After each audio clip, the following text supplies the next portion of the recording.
Good evening from Vietnam, Kevin. Thanks a lot for spending your afternoon with me and the audience of the Inside Sharing Show. We really appreciate that.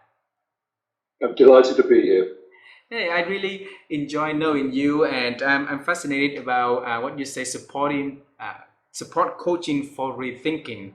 And to us, thinking is hard, and a lot of people need to improve in that ability of thinking. That's why I say, okay, we want Kevin to the show, join the show, and share your story. So this is all about you. And to kick off, it's in our cultures.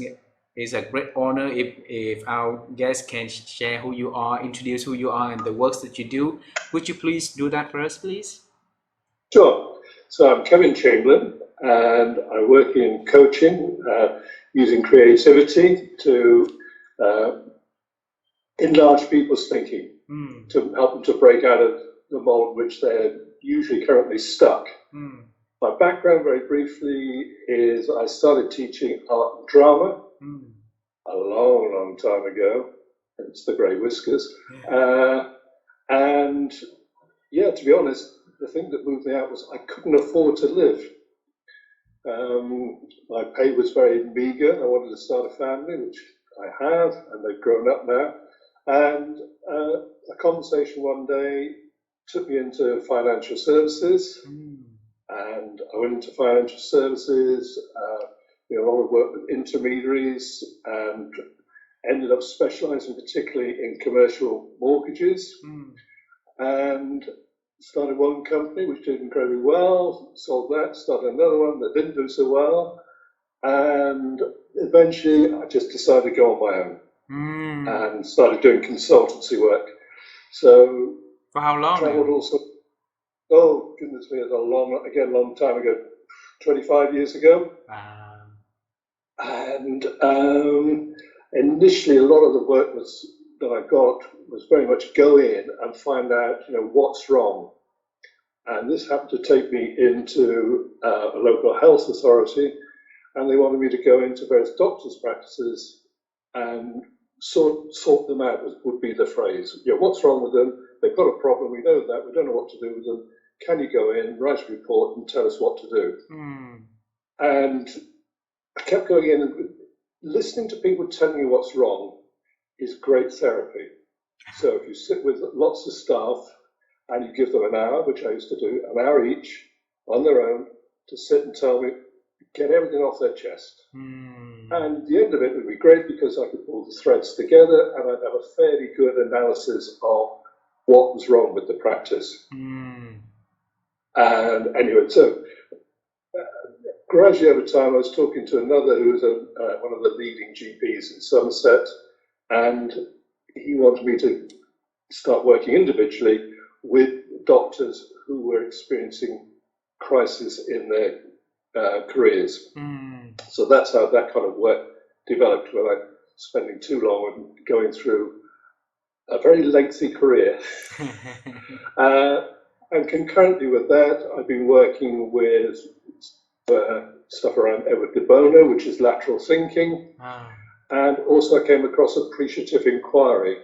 And the great thing about appreciative inquiry for me is it says, what works? What's working here? And it's an interesting and challenging question to propose to any individual, a couple, or an organization. Because everybody can tell you what's wrong because the emotions are strong. And it's what tends to be held in the body. If only, people don't understand, whatever it might be, but it's held there. And there's a lack of dialogue that often goes on between the employers and employees, etc. But so the thing, as I said, that attracted me particularly was this emphasis on why don't we start from what works? And for me, the great thing about that, if you start from what works, is you get a very solid foundation. So it's incredibly easy to destroy something, but it's much harder to know where to start to build. So if I was to say to you, there's all sorts of places you can build your home. One of the places is over there. It's very cheap, but the ground is not so great. But it's up to you. Or there's another place over there. It will be harder to start because of the way the foundations are. But once you've got to the real foundations, you will have a very solid home built. If that makes sense to you. Yep. So yes, lots of work around, and that I can go on for hours. So please ask me another question. Well, it's a good start. Let's examine it together, okay? So Kevin, I'll bring you all the way back to when when you were very very different version of Kevin. Okay, when I was young, I always wanted to be in the astronaut suit and jump somewhere in different planet. I was always fascinating about being doing that kind of job for no reason. But then life moved on, and it took me to another directions that I'm working on the job that's not related at all to that. Okay, and I would like to ask you, when you were young, what did you dream one day you're gonna you're gonna go out there and do what kind of job, live what kind of life, make it what kind of impact? Can you share that with us? Yeah, best I can. My own background, my father took over his father's company Ah. and turned it around, made it successful. And he always made it very clear to me, under no circumstances would I ever join him in the company, Oh. because he actually hated what he was doing. Why? Did he But share? he was very good at it. And he and I were polar opposites. So he is a guy who was once accused of fraud by the tax office. He wasn't committing fraud at all, but they couldn't believe that any small businessman would keep accounts as detailed as he did. He was a natural accountant, but he always wanted to be something else. I am the polar opposite. I'm definitely not a natural accountant.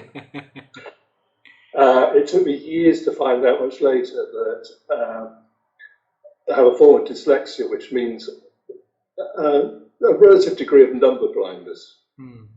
So when I talked earlier on about doing commercial mortgages, my big salvation was there's very little to do on a commercial mortgage as long as you can do percentages, and you can do that on a calculator. So the calculator was my salvation. So in terms of looking at a career, it was always going to be something to do with art. And probably, when I reflect back now, it was something to do with art and being my own boss. And this is a trait that carries on because I have 3 children and all of them work for themselves. Running different size organizations, but they all fiercely independent and couldn't work for anybody else. So when I was telling somebody a few years ago about that, he said, "Are you surprised?" No. A little bit. So that was always my dream, was to do something in art. And I kind of got there by becoming an art teacher. And then, as I say, financial aspects crowd in, and you have to make decisions, but perhaps like yourself, and say, okay, this is lovely, but I need to do something else. I have to do something else if my family is going to survive. And in a way, if I can just enlarge that a little bit, I think it's probably the greatest learning for me that now, when a lot of my work is with people who are described as middle-aged and beyond, it is going back to that point where their life, wherever they thought it was going to go, begins to shift. That thing of sliding doors. There's 2 doors you could pick, and you pick one, and you will never know what would have happened in your life if you'd chosen the other one. Yep. Could be good or bad. And I think we all get to that point in our lives where we begin to just question, okay, I'm sure my life wasn't supposed to look like this. Whatever it was supposed to be back when I was, usually ask people about the age of 14. That's when, ask people younger than that, they really have no idea. But right about the age of 14, for a lot of people, they begin to get an idea of where they hope their life will go. Mm. And almost invariably, it doesn't go that way. so so that will lead to, because we all get into that point in time in life anyhow, right? And then we're here and the grass is greener in the other in the side of the mountain, right? And and a part of us want to stay with the status quo, stay with what comfortable. Another part of us we want to explore, and change is so scary for us. So we're not making a move. So we sit here and always questioning what if questions, right? So earlier you mentioned about appreciative inquiry, right? Is that am I mentioning it correctly? Yes, indeed. And so if I understand it correctly from what you were saying, in appreciative inquiry is like you ask a question instead of seeing what's missing in there, then now seeing what is in there, so working, right? All right. And Absolutely. yes, and why is that changing the pupil? Would that help them to see things differently, though? Very much. So, I mean, change is difficult. I mean, I often say to people, if I told you that behind this door Mm. is a very dark room, and you can run around the room, there are some obstacles there, but there's gold at the end if you make it. Mm. Most people are going to go, when you say dark, how dark? I said, well, it's pitch black. No, too scary. Even though there's possibly a reward, because we're built to survive and to change. So we look back at what we know about people who survived, early man surviving there in Africa. Most of the wounds that they receive are from big carnivores. So if you're living in an area like that, you're going to stick to the paths where you know you're safe. Yep. That is, why go wandering off into a forest when the chances are there's something nasty lurking in the forest? So for a modern man, goodness knows how long we've been around. Every time I look at the latest research, it goes further and further back. But there's a pattern, I'm sure, that begins to shape the genes which says, be safe. Explore, but try. Some people have a much bolder approach to life, and they're prepared to go areas where other people wouldn't.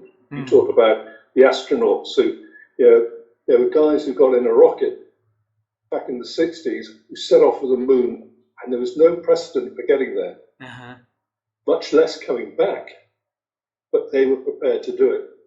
And most of us who were around at that time, I was one, sat in awe, watching the pictures, thinking that looks very exciting, but boy, does it look scary. Yep. And it was scary. They were within 10 seconds of the whole thing going wrong as they tried to land. So we're predisposed to keep ourselves safe.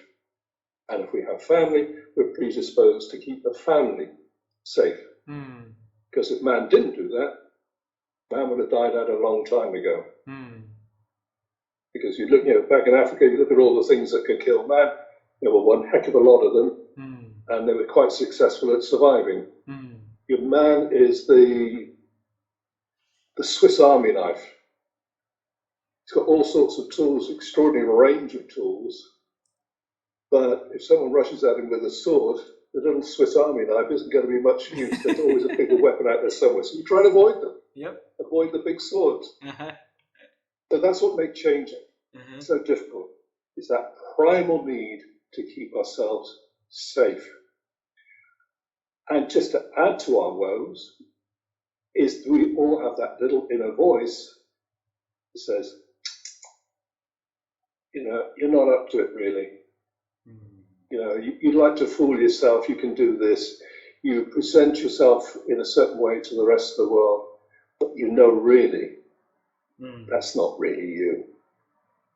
So if I give a short example, a few years ago, I was invited in to talk to a group of people, all of whom have been unemployed, I think for 6 months. And so I asked them, a little group sat around, so I said, how would you describe yourselves to me? And they all said, oh, we're scroungers, a whole load of negative descriptions, because that's the way they felt the world saw them. Yep. So we began to talk, and I'll give just one example because it'll take too long to go through the whole group. But one young chap was there, looking very, sort of very raggedy hair, etc. To ask him what he was doing to survive in life, he said, "Well, I'm sofa surfing. I rely on friends, and sometimes I find myself out in the streets, etc." So I said, "What do you do?" And he said he was quite good at drawing, but that was useless. Nobody wanted anyone who was good at drawing. So I said, "Have you got any examples of your work?" And he produced a very old mobile phone, which was terribly scratched, but I could just about make out the pictures. So I said to him, "Right, what I want you to do is to go and find any advertising agency or any shop that might want someone who can draw." He said, "There aren't." I said, "I promise you there are." Went through, we found a list, and this is the key point. There will be some people who would have said, "No, too scary going to talk to people," but he was at his wit's end and he was prepared to try anything. So he went out and he found some advertising agencies and various other people that had window dressing going. And within a fortnight, he got a job because he just said, "Look, here's my situation. This is what I can do. If you were me, what would you do next?" So not, "Can you give me a job?" If you were me, what would you do next? And it was an open question. And he got work within a fortnight and his life changed. And I'll give you one more extreme example where other people's attitudes can be changed. So I was talking to a good friend of mine who was working with people with learning difficulties. And his job was to get them out of the hospitals where they were looked after by people in white coats into the community. And he created this great sort of halfway house, no institutionalized stuff at all. But he said it's still not somebody's home. So we had two people with learning difficulties, and they were very close to each other, and they wanted to live in their own house. And everybody said, it's a lovely idea, but they're not really up to it. Anyway, we were talking away, and he sort of told me, he said, "Well, they have a statutory right in this country for their rent to be paid." I said, "Well, how much is their rent?" And he told me. I said, "But I could get them a mortgage, which is cheaper than that." And I said, "These are guaranteed by the state that the mortgage will be paid every month because they pay the rent every month." So I went to a couple of companies and I explained. "Oh, no. There'd be all sorts of problems." So I said, "What would they be?" Anyway, long story short, eventually I got one company to agree to give them a mortgage, another company to insure their lives. And they went off and they lived in their own home with some support. But basically the community around them began to know them, their fear dropped away, and they were quite supportive. So here, my point in mentioning these two is that they were, in theory, they had no resources of their own, of any description. But actually, with a bit of support, they lived in the community for years. Actually, both of them lived longer than they were projected to at the time, but they're both dead now. But the state got the money back. So the great thing about that was everybody won. Wow. Everybody won. And so one of the key questions, well, I'll give you two key questions. One is, if you had a magic wand and you woke up tomorrow being able to use it, what would your world look like? That's quite a challenging question for people, but imagine that question. And then coming back and say, okay, so what are my resources now? And what's the first step I can take that takes me towards that magic wand vision? If I know what the first step is, can I imagine being at that first step, having completed it, and what would the next step be? And when I get there, what would the next step be? So too often I listen to people saying, oh, all you've got to do is imagine yourself as being this strong person. It's much too challenging. much too challenging. We have to take, you can call them baby steps if you wish, Yep. but we have to take those small steps and know the thing that life teaches us is that we might reach the dream, but if we don't actually meet the dream, we might get somewhere that's better anyway. Because life will shift us around. You know, it's easy to spend time dreaming and building up a wonderful picture. You know, somebody said to me once, "I'd love to be a multi-millionaire." And we talked about how they might do this. And then we talked about what that might mean. And one of the things was, if you're a multi-millionaire, you tend to buy a big house. And if you buy a big house, one of the first problems is, how do I protect my big house? Because you could be bet your life somebody's looking out the other side thinking, ooh, they must have some nice stuff in there. That's your fear. So actually the dream moderates it. He said, you know what? Maybe being a multi-millionaire isn't quite as exciting as I thought it would be, because I have to spend my whole time looking around to make sure I was keeping myself safe. And the one thing I'm trying to get away from is all the fears that I have at the moment. So you can scale the dream back and make something much more realizable. Ask me another question. I'm excited to listen. So that's why I'm with you. Hey Kevin, your work involve a lot of thinking, right? Involve a lot of thinking to help people to change their thinkings also. And my wife and I, we're always fascinated with thinking, because we are believing that our ability to think is diminishing, it's not increasing, unfortunately. And if we can talk to people, we can meet experts and talk to experts and ask how they think, and by listening to their advices, by listening to what they share, we and learn and apply from that, it will help us to improve our ability to think. Then that's what we believe. All right. And so I'll come to you with the golden question we always wanted to ask our experts: how do you help yourself to expand your thinking, Kevin? Okay, I think it's a great question. And certainly, probably with the advent of computers, it's tended to make us think that we must think in linear progressions.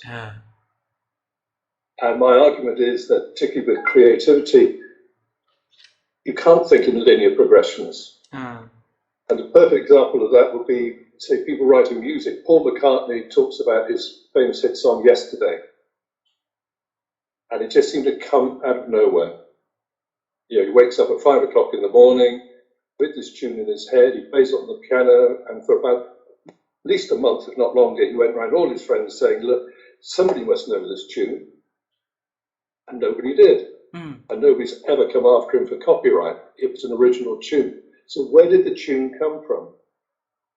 Well, his profession as a musician, so he is hearing all sorts of different music. And what happens when you allow stuff in that often feels very random, it allows the mind to explore and make those little links. So talking to someone at the weekend about creativity, and they were talking about art, and they said, well, my problem is I don't have enough talent, and I'm not a very original thinker. And I said, well, there is no such thing as an original thinker who thinks of stuff out of the air. That just does not happen. Every musician that you can look at all the way through history has always got another teacher somewhere, is always listening to other people, and they absorb it, and they find something new. And life is like that. If you're prepared to broaden the vision and say sometimes, we talked earlier on about books, and sometimes you pick up a book and it immediately grabs you. And other times you pick up that book, years later, realize you've never got around to reading it, and you start to read it, and again something clicks. Would it have clicked all those years back when you first bought it? I have no idea. But there's keeping the mind open, absorbing new things, and being prepared to say, I'm not sure that really works for me at the moment. because somewhere the mind holds it. Mm. And if there's another connection somewhere else, it could be years later, Mm. now I've got an idea, not quite sure where it's all coming from, but I have a new idea. Mm. And so we have to be open, and we have to be open to the stuff that might come in that we don't value, sometimes the stuff that's negative, but to, view it as building up the resources. View it as building up your library. That you can wander around and say, what's that book there that I haven't read before? And is this the right time to be reading it? Well, I won't know until I have a go. Mm.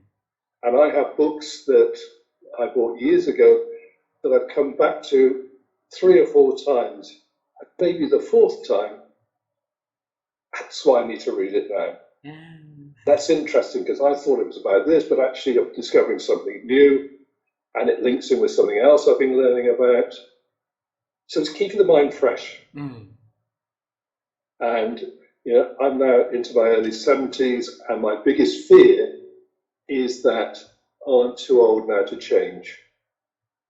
That's ridiculous. We know how plastic the human brain is, and we have to keep working. It's like molding all the time, refreshing it. And to me, that's exciting. I'll ask you the question that you ask other people. What works now? Then, then we change the perspective all over, right? Well, I mean, what works for me now is that I've reached a point in my life where I'm not struggling to make income all the time. So the challenge for me now is using my time. But that's my biggest resource, is my time. I also know that in theory, I'm that much closer to death. Logic tells me I'm not going to live forever. I've checked all the facts, and nothing tells me I'm going to live forever. Everything tells me my life is finite. But at the same, the deliciousness of that is I actually have more time, even though my time is limited. But that makes me think, so if I go up into the garden, now I value it far more than I did a few years ago. A few years ago, it was about, right, I've got to plant stuff, I've got to make stuff grow. Now I go up and I think, the weeds don't look too bad. I'll take my sketch pad and I'm just going to sit and sketch whatever's there in front of me. Because if I go to sketch, I look more carefully. And I come, that ability to breathe in and just, a big relaxing. I don't know if you've ever smoked, but one of the pleasures of smoking is not the inhalation, it's the. And I discovered I'm an ex-smoker years ago, and that's when I discovered the power.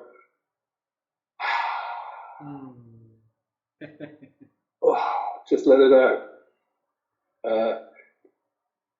My youngest daughter has a dog, and when the dog quiets down, he lies on the floor, and one of the first things he does when he's relaxed is he goes,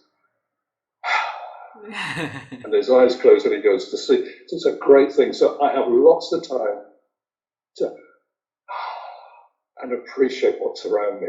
Wow. Well, Kevin, I think that we all have that abundant time if we can tidy up our schedule. It can, like cleaning up, the things that we do inefficiently, the things that we can, try to reserve for work and life in a way that we can have a lot of more of that moments in our lives, instead of focusing too much on those the other thing that we're focusing, like money, career, work and stuff like that. They're also important, but I always believe that if we ask ourselves the big question, what works now and what we can change to make it works, right? Like earlier you say that take a baby step for you to get the magic wands. If you don't ask that question, nothing gonna change, nothing gonna happen, and then you're gonna be in hurry a lot of times. You're gonna be coming back home with works, and you look at the people with moments, and then you wish you totally have the control on that. but you refuse to realize that you had that control all along with you, right? Well, if I go back just to my early days as a consultant, one of the most popular things I used to do with people was time management. Hmm. And everyone, oh, we need to get more out of our day. And after a bit, I began to think, okay, so let's ask this question. So let's look at 3 priorities that you're going to put in your diary. So what are the things that if you don't do will result in your death or the death of people you love? Hmm. And for most people, the answer is, well, actually, there's nothing. Hmm. In day-to-day work, unless you're a doctor or something like that, if you don't treat patients, they die. But for most people, most of the things they're doing in life aren't going to result in their death if they don't do them. Hmm. Okay, so that's got priority A out of the way. Priority B, if you don't do something, does it mean you're going to contract some revolting illness? Well, no. Okay, so we've gone A, we've gone B. So let's have a look at C. So C says, if I don't do this, will it result in my going bust Hmm. and being out on the streets? And most people will say, well, actually, no. Okay, so now let's go back and have a look at your diary. So you've told me that you've got nothing that's going to kill you, nothing that's going to kill the firm you work for or make you feel ill or anything else. So now let's have a look at the priorities. What are the ones that are going to be most rewarding or whatever things you're going to put around it? But at the end of the day, nothing is particularly important. But the important bit, I would say now, particularly if I was going back and talking to people, are the moments where you just go and let that wash through the body. Hmm. And the interesting thing is when you can do that, you come back with more energy. Yep. And yeah, sorry, so I was wondering, as I say, I do tend to go off at tangents, but yeah, it just reminded me of that what we prioritize in life. And actually, so much of what we prioritize really isn't quite so important as we like to think. Well, uh, Kevin, I have 2 more questions for you, and one is dedicated for my daughter because we love her and we want her to equip with the future also. So she decided to go into a career that we deal a lot with people who face challenges in life. All right, so she will be a part of her works will relate exactly to what you were doing, like you're consulting for the pupil. And remember and imagine that we are the resort for them to come in with all problems, all issues, all challenges. And our concern for her is if how can she make herself strong enough so that she can distinguish between this is the works and this is her life after work. So she's not going to carry what at work's home and what at home's work. So the question dedicated for my daughter, but there's a lot of people out there also facing the same issue. So they don't know how to stop, bring the concern from work to home and concern the home to work that affect their performance and the way of living healthily. So can you share with us in your experience how can you help yourselves to distinguish that and create the space to make sure it's not going to violate one another? Gosh, interesting question. Okay, I think for me the starting point is for a young person is the who am I? Who am I? What are my particular skill sets? If I was talking to a young teacher, I wouldn't necessarily, young teenager, I wouldn't necessarily use the expression skill sets, but something along that, so that people have a greater sense of themselves. Mm.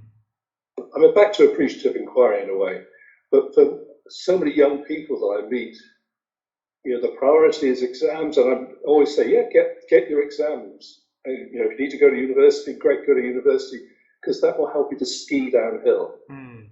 It's hard work trying to ski up a hill. Mm. Qualifications say you start to ski downhill in life. Mm. So those qualifications are great. But then the question is, when you've got all those qualifications, so what? So what? And the so what is about, so who are you internally? Mm. Because we're back to sliding doors. You will make choices early on based on good information, based on gut feel, but you will interact with other people. So some of those other people are going to be helpful to you in life, and some of the other people may not be so helpful as you would wish, because they have their own hang-ups, and for whatever reason, they're not going to help you. And this will shape the way things go in life for you. So you have to be able to know, and it's a real challenge to really know who you are now, and keep checking out with how you're developing, and trying to keep that open heart, particularly for yourself, first of all. And that division between work, a good friend of mine who worked for a long time with people suffering from addictions, and addictions are notoriously difficult to work with. And he said, you get caught up in people's difficulties. And the great thing for him, the little exercise that he would do at the end of each day, is he would walk towards the door of his office, turn around, look at his office, and say, that is where I've been working. I can see me there, I can see some of my clients, that is where I've been working. Now I'm going to walk through the door, and when I close the door, I can't see my office, because I am now free. Tomorrow I'll return to work, but I'm going home. And who am I at home? I am this person. And it is a vital, it's terribly easy to say, but what he was doing there was allowing the mind to do something that he could see, something tangible. I'm shutting the door. And that's a barrier. I can't walk through the door to get back into my office. I've shut the door. I'm heading home. Yep. And all the time going home is a constant reminder, right, what am I going to do when I get home? Because home is about me, it's about my partner, my family. What am I going to do with them? And of course, we all have little stuff worrying away. It's why sometimes when we dream, we come up with, and we realize we're dreaming about work. You can't stop that happening. But you can make a conscious decision about where work stops and finishes. And so it's more difficult today because, here we are, you're in Vietnam, I'm in England, and, technology says we can interrupt each other very easily. So I think it's also vital that you make it clear to people who are your employers or you have working relationships with, okay, I'm available between the following hours. And I work very hard at being available to you. And in order to do that, I'm not available at other hours. And people, you can do that. So, well, look, okay, so if I took a sportsman, any sport, doesn't make any difference, but I like Formula One. Now, there's some fantastic drivers there. Verstappen at the moment is killing everybody on the road because he's just so fast. But if I said to Verstappen, okay, your day is going to start at 8 o'clock and you're going to drive that Formula One car of yours at over 200 miles an hour, faster than anybody else, for the next 8 hours. And then when you've done that, I'm going to phone you up on a regular basis until about midnight to tell me stuff about, and that is going to make you more successful as a Formula One driver. I'm pretty certain I know what his answer would be. Whether it's in Dutch or English, he would tell me to go away because it's impossible to maintain that level of focus. It can't be done. I said it right earlier on, I like to do some sketching, but I also know if I draw for too long, actually my drawing gets worse. The mind is not equipped for high levels of focus for hours and hours and hours and hours. So I would be saying to your daughter, have a real sense of yourself. And that's a big challenge. That's a challenge that will last you all of your life. Mm-hmm. And know when you have to be yourself and when you have to be at work. So close the door when you leave the office, right? Absolutely. Always open the door when you need to open it and then shut it again and keep it shut until the following day. Wow. I have another friend who joined the show, and she shared one thing so beautiful. So she said that when she went to the office, she always bring another piece of dress. So when she left the office, she will wear different outfits in to make sure she reminding herself that I'm new person when I'm out of the office, and the old person in the office now is the bag them carry home for for clean up or whatever. So that is her secret, and I told my wife and say, "Wow, that is people have their way to this to help themselves to remind, and she's been doing that for 30 years." Every Good. single day for 30 years she say that she do it, so that not only to remind herself but also to help her colleagues, her friends, her children to remember, as like, because she's the role model for them to remember that also for their life. So I love that advice a lot. I also love the advice you share for my daughter and our audience today.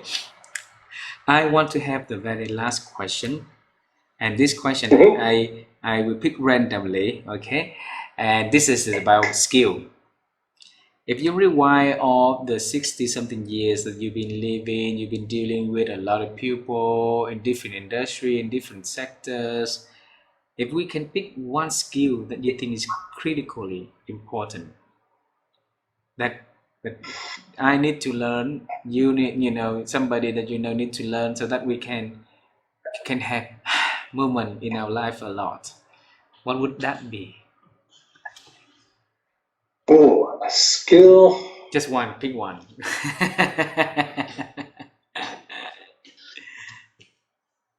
Okay.